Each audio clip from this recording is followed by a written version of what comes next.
بسم الله الرحمن الرحيم والصلاة والسلام على خير المرسلين ولا حول ولا قوة إلا بالله العلي العظيم. اللهم علمنا ما ينفعنا وانفعنا بما علمتنا وزدنا علما إنك أنت العليم الحكيم. Welcome to the introduction to the 𝗔𝗯𝗏 of Ibn Abī Zayd al-Qayrawanī rahimahullah course at the Lote Tree Foundation. What we're going to do during this course, inshallah, is an introduction to or a presentation of the 𝗔𝗯𝗏 of Ibn Abī Zayd al-Qayrawanī.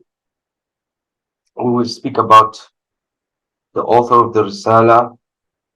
Then we will speak about fiqh in general and its four known Sunni madhabs or schools of fiqh. Then we're going to get into ijtihād, what is the meaning of ijtihād, and taqlid, meaning of taqlid, etc. And then we'll give a short account of the Sunni schools of fiqh. And after that, we will speak in particular about the Mālikī madhab and its characteristics. And we will end speaking about the fatwa and the sentence in the Mālikī school, in the Mālikī madhab.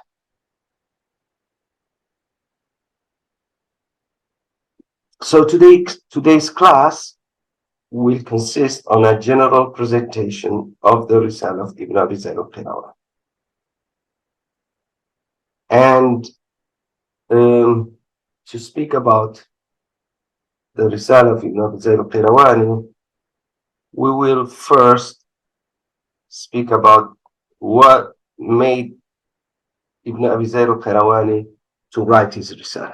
I could have started speaking about who was Ibn Abī Zayd al-Qayrawanī, but I prefer to speak about the 𝗔𝗯𝗏 and start speaking about the 𝗔𝗯𝗏. Then, if everything goes according to schedule, in our next session, we will speak about Ibn Abī Zayd al-Qayrawanī. So, Ibn Abī Zayd al-Qayrawanī, rahimahullah, he mentions in his 𝗔𝗯𝗏 why the reasons or why he wrote the 𝗔𝗯𝗏. Okay, and he says, basically he says that he was at the request of somebody, and he says at the introduction of the 𝗔𝗯𝗏, he says, I'll translate it. You asked me to write for you a summary about the obligations concerning the deen or the religion, with regard to what the tongues have to pronounce, the hearts have to believe, and the limbs should act upon, mentioning the necessary elements associated to that from among the sunnahs, wherever they are confirmed, supererogatory, or recommended, and some of its adab or courtesy. So in this paragraph, he is mentioning that somebody has asked him, or has requested for him to write what ended up being the 𝗔𝗯𝗏. He doesn't mention who was the person who made the request, but all the commentators of the 𝗔𝗯𝗏 agree that he was one of his teachers. Sidi Muhriz ibn Khalaf al-Sadafi, who was a Zahid. Zahid, when I say Zahid, It means a ascetical, or a person of who leaves dunya for to devote himself to the deen.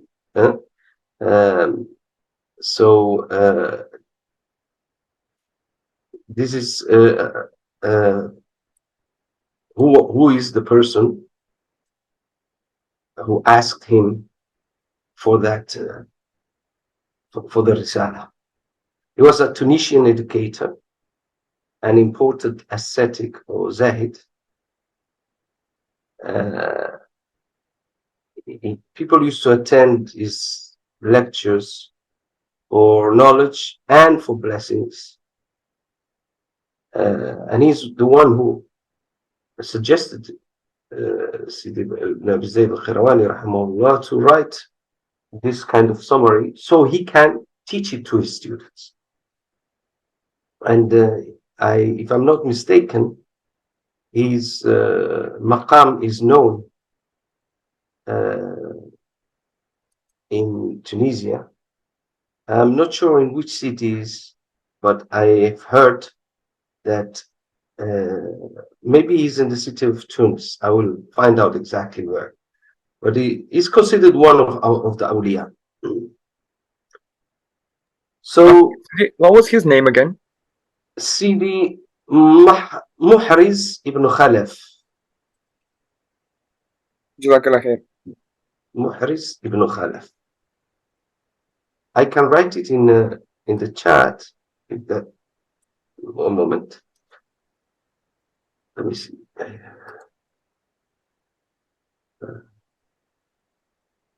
Yeah, Sidi 𝗵𝗆 ibn 𝗶𝗆𝗃 al-Salafi. So that's what triggered the writing of the Risala.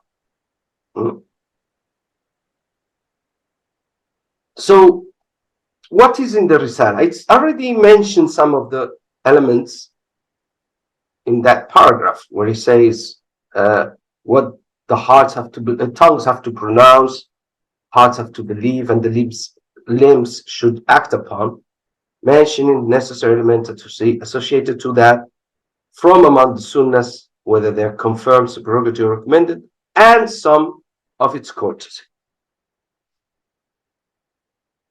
Contents of the Risala can be summarized in the following ways. So basically 4. Okay. A first chapter after the introduction of the author on Aqidah, beliefs. So Ibn Abī Zayd al Qayrawanī, Ibn Abī Zayd rahimahullah, he devotes a chapter to the tenets of belief of Ahl-Sunnah wal Jama'ah. Now, the interesting thing here is that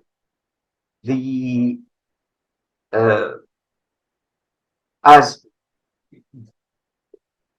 some of you have studied with me the method of Ibn Ashir, right? And you remember that Ibn Ashir says at the beginning,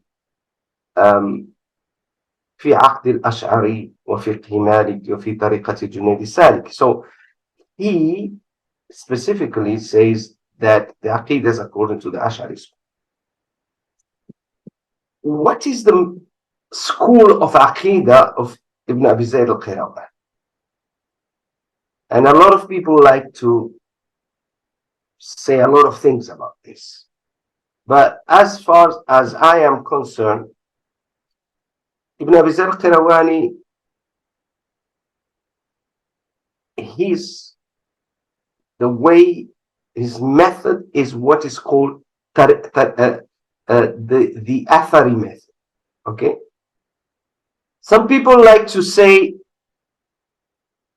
oh, it's the Salafi method. And I hate to use that word because the word Salafi nowadays have connotations. All right. Connotations for some people are very positive, for some people are negative. So I try to keep away from that term, that word, and I use athar. And the athar is characterized by not using or even rejecting rational proofs, logical proofs to demonstrate the tenets of belief. And they adhere to the textual proofs or textual evidences, all right? And when we'll start, inshallah, if there is acceptance to the study of Ibn Abī Zayd, the 𝗔𝗯ī 𝗭𝘆𝗆, this is only the introduction, right? If we find an acceptance and a number of students who wants to embark into the study of this wonderful text, then you will see why it is the Athari madhab or the Athari method. And especially if you have studied Ibn Ashir, which is the Ash'ari or the Kalami method, and you will see the difference. And it's very interesting. One thing is very interesting is that in the Maliki madhab, always the Aqidah has been studied in these two ways. The Kalami way and the pre-Kalami way or the Athari way. Or if you want also to use the word Salafi, but not with the connotation that nowadays has the word Salafi, or the connotation of the Aqidah or the way to formulate the Aqidah before the Kalamic schools like the Ash'ari and the Maturidi became the predominant ones. Okay, and has been always the way until nowadays. So in the syllabus, in the Aqidah syllabus in Morocco and in many places where the Maliki madhab is taught, we study Ibn Ashir and al-Risala. Both of them, one with a Kalami Aqidah and the other with a non-Kalami Aqidah, with an Athari Aqidah. And that has never been a problem for us. Both are accepted and acceptable. So after this first chapter on Aqidah, then there are a number of chapters on fiqh al-ibadat, which start from wudu and purification to the chapter on oaths and promises.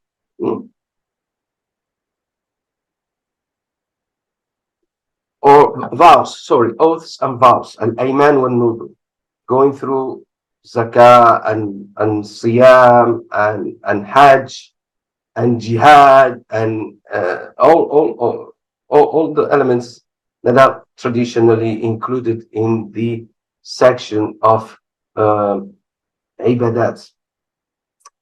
So there are many chapters that constitute that.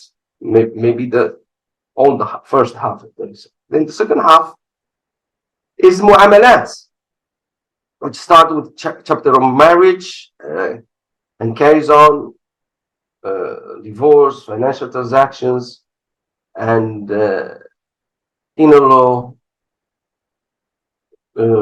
judicial procedures, and inheritance. So it covers all the scope of fiqh, and that would be the third section. And the fourth section, it's miscellaneous matters. I call it a miscellaneous matters, which speaks about chapter on obligatory sunnahs, meritorious acts, up to the end. It speaks of different matters, amulets, greetings, good behavior.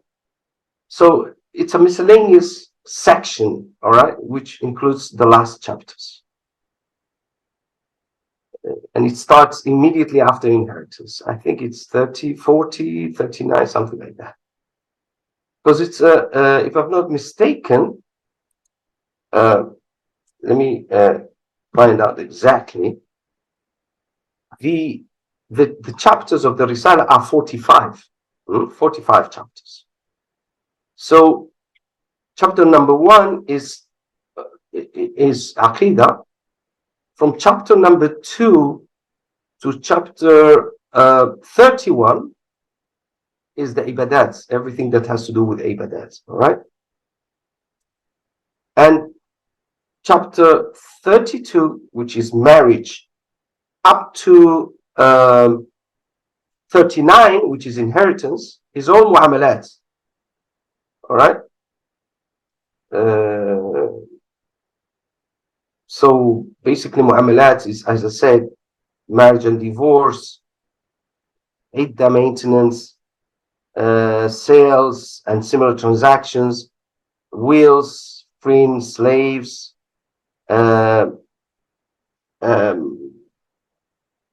everything that has to do with slaves.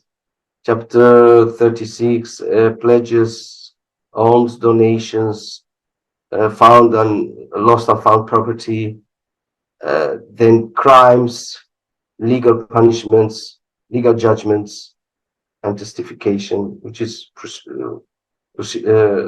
judicial procedure. And then 39 is inheritance.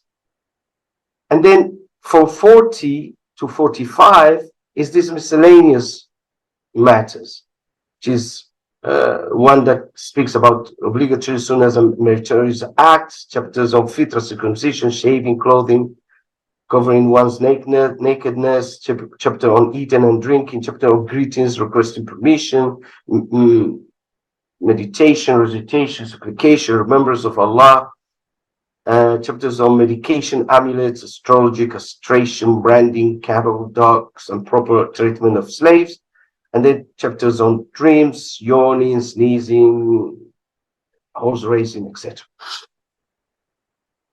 Right? So this is basically the structure of the Risala ibn Abī Zayd al Qayrawanī. Now, what is the methodology used by Zayd ibn Abī Zayd in writing the Risala, rahimahullah? So as we said, let's connect it, or let's speak before let's say that there's two turuq, two methods, tariqatul salaf and tariqatul khalaf. Tariqatul salaf basically means the Salafi way.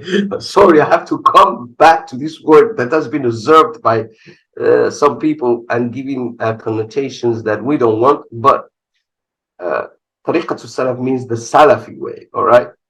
Which has nothing to do with what nowadays means Salafi. So that's the Salafi method.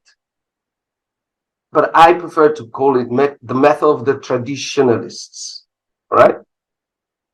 And the characteristic of this method is its closeness to the text of the Quran and the Hadith, in its wording, and in the absence of formal logical reasoning in the exposition of the creed or the qualification of legal categories in the exposition of fiqh.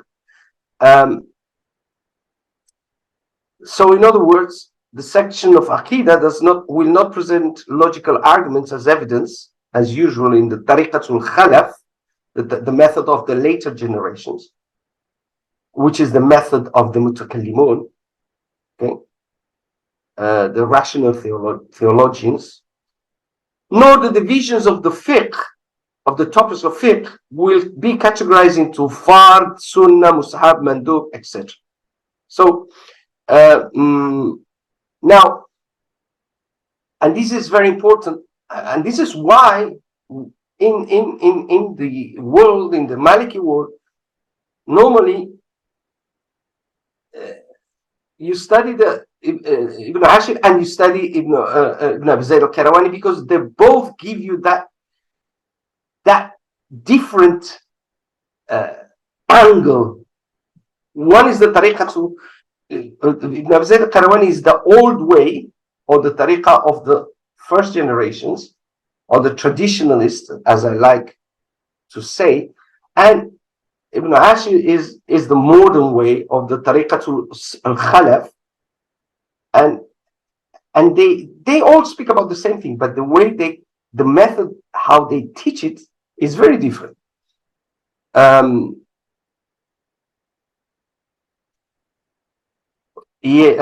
Okay, I'll go back to that answer to answer that question, inshallah, if I have some time, because today is only 45 minutes class. So if I have time, I will answer that question. Well, Shaykh, is there sanad on the Athari Aqidah, and who does it go back? Is it Imam Ahmed? Okay, that is a good question, but I will answer it later, inshallah, if I have time.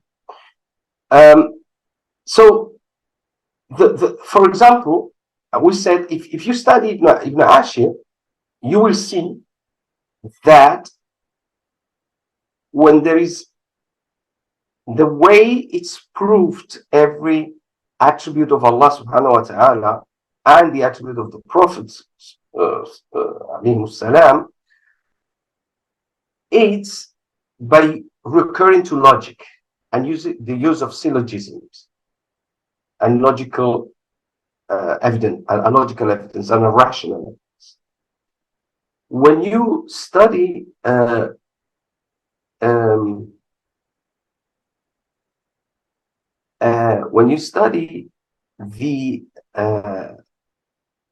Aqidah of Ibn Abī Zayd al-Qayrawanī, the evidence comes directly from the Quran. It's textually the Quran,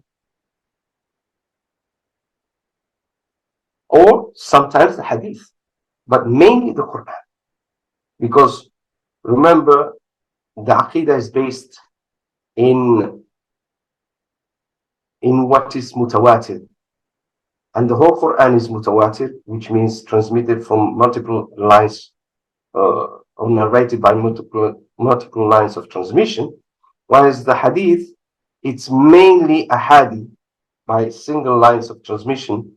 Only few hadiths are mutawatir. Okay, so in fact, let me just stop here and answer the brother who's saying, yes, please, the sanad.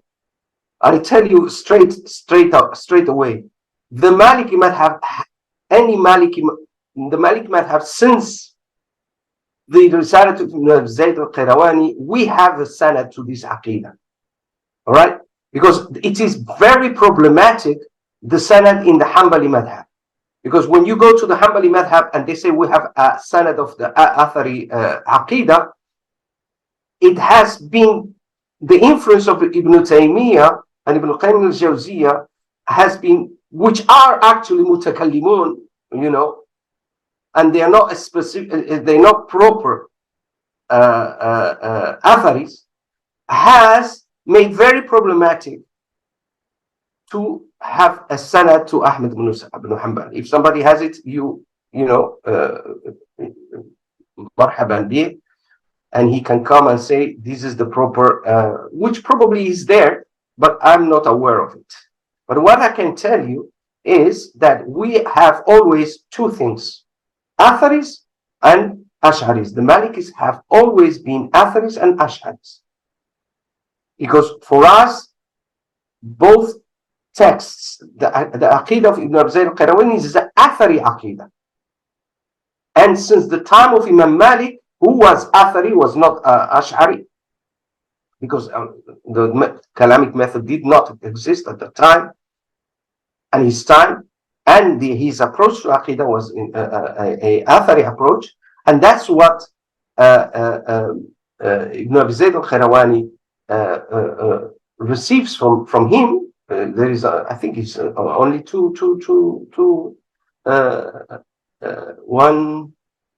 generations between him and Imam Malik, or three generations. It's Ibn Sahnun, and Ibn al-Qasim. So he's the last of the mutaqaddimin of the mutaqaddimin. Is considered the last of the first generations of the Malikis, and he received that aqidah from Imam Malik. So and his Risala has been studied throughout the Maliki world. So we have a sanad to the Athari method of Aqidah. So that is our sanad. Okay, so let's go back to what I was saying. When you study both Ibn Ashir and Ibn Abī Zayd al-Qayrawanī, you see that in the Aqidah Ibn Ashir, we said that he uses rational reasoning, logic, etc. Ibn Abī Zayd al-Qayrawanī, no, he textually mentions Quran. I mean, he textually quotes directly from the Quran. So most of his Aqidah is Quran quoting. That's one.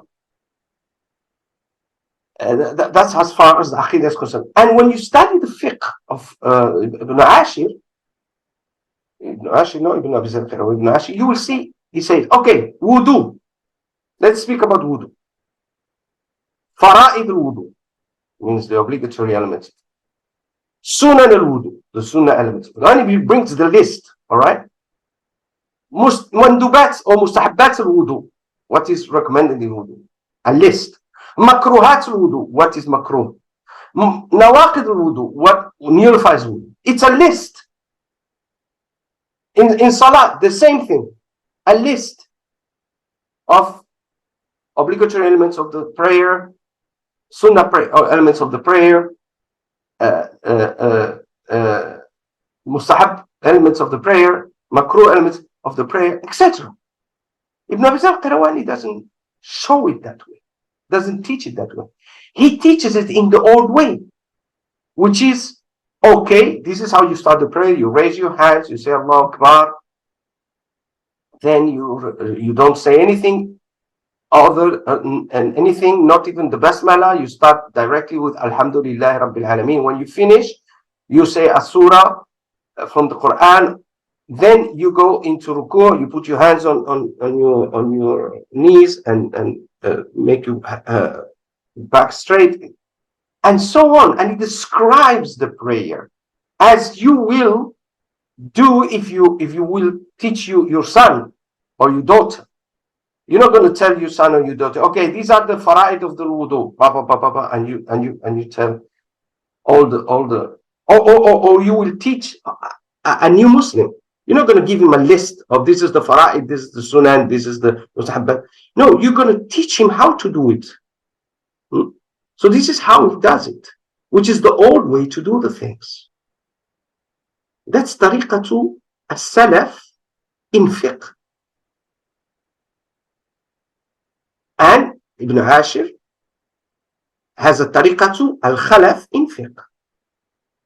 And the most interesting that will come later, maybe, there is a tariqatu as-salaf in tasawwuf and a tariqatu al-khalaf in tasawwuf. But we'll talk about that later, if we have time.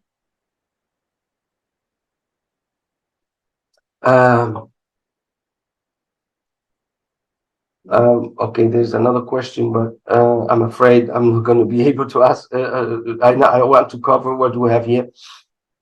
Let's carry on. What is the reputation of the Risala among the books of Maliki fiqh? The Risala,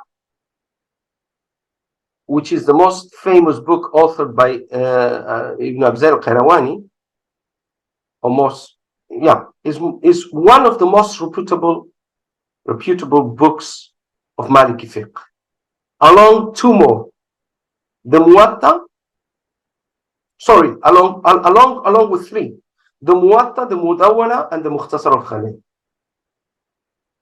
So the most famous books on Maliki fiqh, everywhere, everybody will tell you, oh, the Muwatta, although it's arguable whether the Muwatta is a book of fiqh or not, because it's a book of fiqh and hadith. The Mudawwana, the Mukhtasar of Sidi Khalil, and the Risala of Ibn Abī Zayd al-Qayrawanī. These are the most famous books, all right? And it's the first Maliki fiqh compendium, the first summary Maliki fiqh that was offered. um, the reputation of the Risala reached as far as Yemen, Sudan, Andalusia, Sicily, when Sicily was a Muslim country, or was under Muslim government. It is said that it was so much appreciated that in one occasion a copy of the Risala was sold by his weight in gold. And it is said. What are the factors that contributed to the Risala widespread acceptance? The factors was, from the different factors, that first of all, it was written for children. Therefore, its language is not complicated. So it's not a complex language. If you read, for example, the Mukhtasar al-Khalil, there's no way you or me will understand it without a commentary, and sometimes with a commentary of a commentary. Okay? Not even the Mudawwara, it's written for specialists. But the Risala is written for kids. So it's very for kids of that time, not the kids of nowadays. So it's the language is not difficult.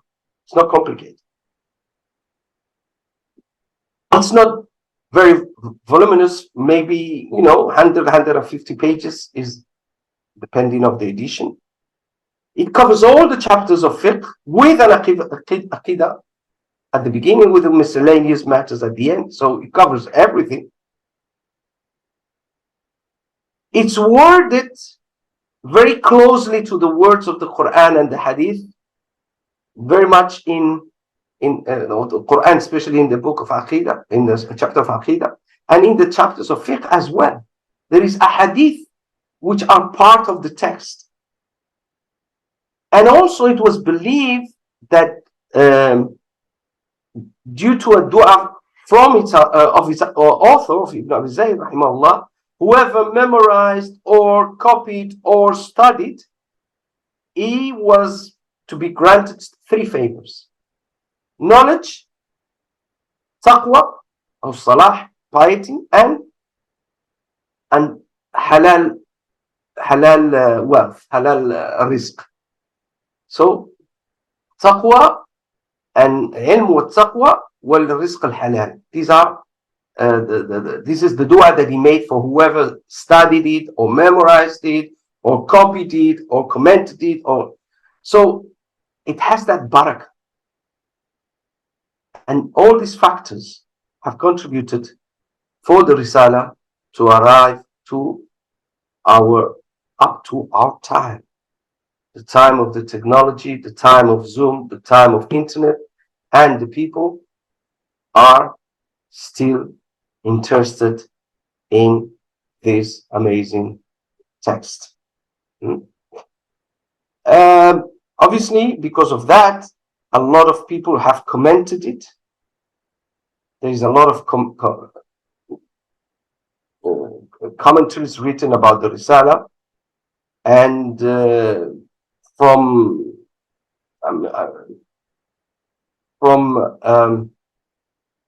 close to its time when it was written, it says that the first commentary was written in 1030, or the year 422 of the Hijrah.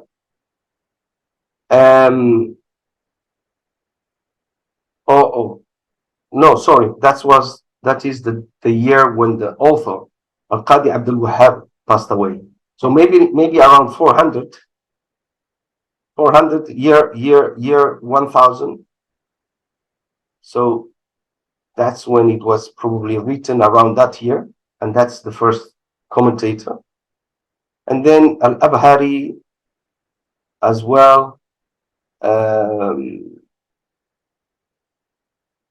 al-Zarwili, Dawud al-Mālikī, al-Anfāsi, Ibn Naji, al-Qalshani, Zarruq, Shaykh Ahmed Zarruq, the famous faqih and Maliki faqih and Sufi. He wrote a commentary, and that commentary is printed and is around. It can be bought 𝗔𝗯ī radiallahu anhu passed away in 1493, 899 of the Hijrah. Abu al-Hasan al-Manūfi al-Shādhilī died in 1532, 939 of the Hijrah, and it's a very famous commentary, 𝗘ْهِي'𝗂𝗿𝘀𝗀𝗏 al-Rabbānī. It's one of the standard commentaries that are taught in al-Azhar and in Morocco, 𝗘ْهِي'𝗂𝗿𝘀𝗀𝗏 al-Rabbānī with the 𝗙𝗂𝗏. It's the standard commentary in the great centers of Malik, where the Maliki madhab is taught, al-Azhar and Morocco, 𝗔𝗯ī 𝗭𝘆𝗿, etc. Sorry, �زَيْتūnah in Tunis. Then التطائي, النفراوي is a very famous commentary. Nafrawi passed away in 1714, year 1126 of the Hijrah. Al-Fawākih al-Dawānī is a great commentary, is a big commentary, a very useful commentary, also printed. Fawākih al-Dawānī ala Risāla Zayd al Qayrawanī. Then there is versifications of the Risala. Muhammad ibn Ahmad al-Shinqīṭī, he versified the Risala and wrote a commentary on it. I think it's called the 𝗪-𝗏. Then of the later ulama, al-Abī al-Azhari, which I haven't been able to find much information about him, but I know in 1914 he was alive, so he maybe beginning of the 20th century. He wrote a very famous commentary, al-Thamr al-Dani, very famous, has become almost a standard commentary. And another very interesting commentary, but is not fiqhi, is a commentary which brings the adillah of the hadith by Ahmad bin Siddiq al-Ghumari, the brother of Sidi Abdullah al-Ghumari from the Ghumari family, who died in 1960. Masalik al-Dilala, it's في أدلة الرسالة, something like that, was published in 1954. It's a famous commentary with dalils, with adil. And then تقريب المعاني للشرنوبي الأزهري, 1929, wrote his تقريب المعاني also. And I have just bought a very, very interesting and wonderful commentary on al-Risala recently. I think it's called al-Mughni. If you give me 1 second, I'm going to get it from my library. Yeah, so about that, al-Mughni, maybe you cannot see it. Al-Mughni في فقه وأدلة الرسالة لابن أبي زيد al-Qayrawanī. This is one of the best commentaries ever, because he has brought everything written and added more things, and the format is very good. The only thing is that when he mentions the matn doesn't has tashkil. That's the only thing that's my only criticism. The matn has no tashkil, but besides that, is an excellent work by this Algerian alim, Dr. Abdul Karim Hamidi. May Allah reward him for that. And the Algerians are doing a great job in the Maliki for the Maliki madhab. So the Risala has been the center of interest also of Orientalists. So it has been translated to numerous languages, European languages. I know that it has been at least twice translated into French by Fagnan. Fagnan is how you write it. Fagnan, or Fagnan is how you pronounce it. And 𝗹-𝗏𝗆. It's also the one of 𝗹-𝗏𝗆 is very. You can buy it. Yeah, you can find it around. The first one was published in Paris in 1914, and the second one in Algiers in 1948. Translated into English many times. The first was partially by Russell and Suhrawardi, published in London in 1906.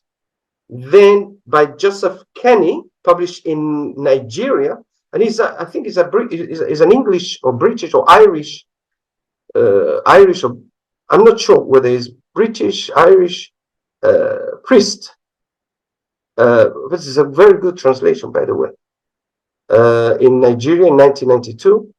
Another translation, it seems, by 𝗪-𝗏𝗆𝗆, published in London, unknown date. And somebody asked me about 𝗪𝗏𝗆𝗆, isn't it? Will it be okay to use 𝗪𝗏𝗆𝗆 translation for the class? Yes, by all means. Of course, she translated it with the commentary of Thamar al-Dani, by Salih al-Sami al-Azhari, that I just mentioned, and translated into Spanish at least twice by Jesus Ríos Salido. Is the biggest disaster you can ever. This guy made a mess. It was such a mess that one of the men of Allah, when I told him about that, he told me, "It's a mess, right?" I said, you tell me it's a mess. He said, "Yes, it's a mess." How do you know it? I said, "Because I've been working with the 𝗔𝗪 for a while, and I know that this man has made a big mess." He told me, "Then it's your obligation to translate it correctly into Spanish," and that's what I did, and I published it in 2000. So there is a translation by me, but I don't think it's available in Spanish. So it may have been translated into other European language, but I'm only aware of French, English, and Spanish. So these are the why is important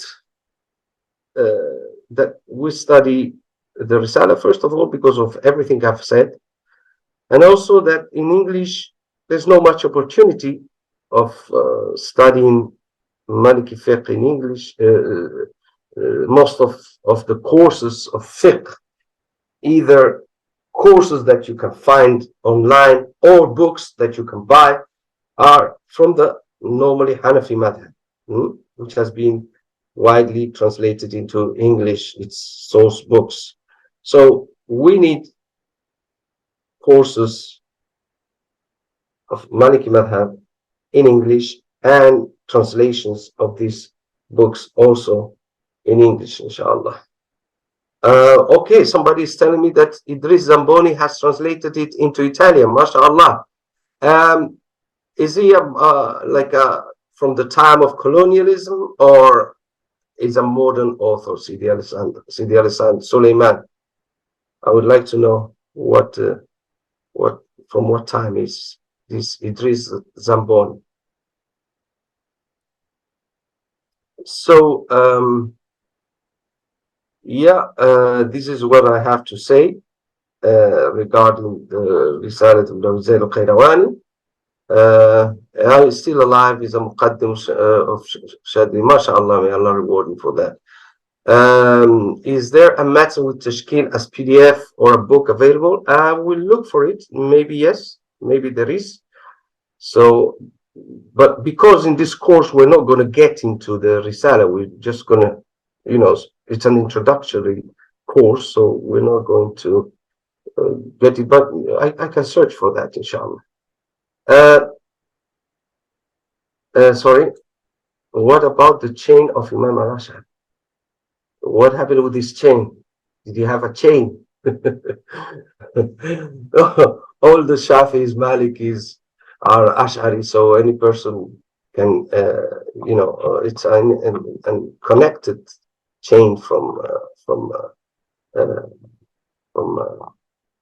to Imam al-Ash'ari from all these madhabs. And the Mukhtasar Khalil been translated into English, just partially, not the whole thing. There is a partial translation from French. It has been translated, at least I know 2 translations from French, into French of the Mukhtasar Khalil, maybe 3. In Italian, I know Santillana did a full translation, and I think he did a very good job into Italian. Yeah. Okay, so we have arrived to the end of our class. I hope that this has provoked in you a desire to know more about this wonderful book of the Deen in general, of Islam, Iman and Ihsan. And inshallah, in our next session, we will speak about the author, Sidi ibn Abī Zayd al-Qayrawanī rahimahullah. So we end here our class. سبحان ربك رب العزة عما يصفون وسلام على المرسلين والحمد لله رب العالمين. Thank you very much. Thank you, Sayyid Muhammad. Thank you, Sulaiman, and everybody who has been attending. Wassalamu alaikum wa rahmatullahi wa barakatuh.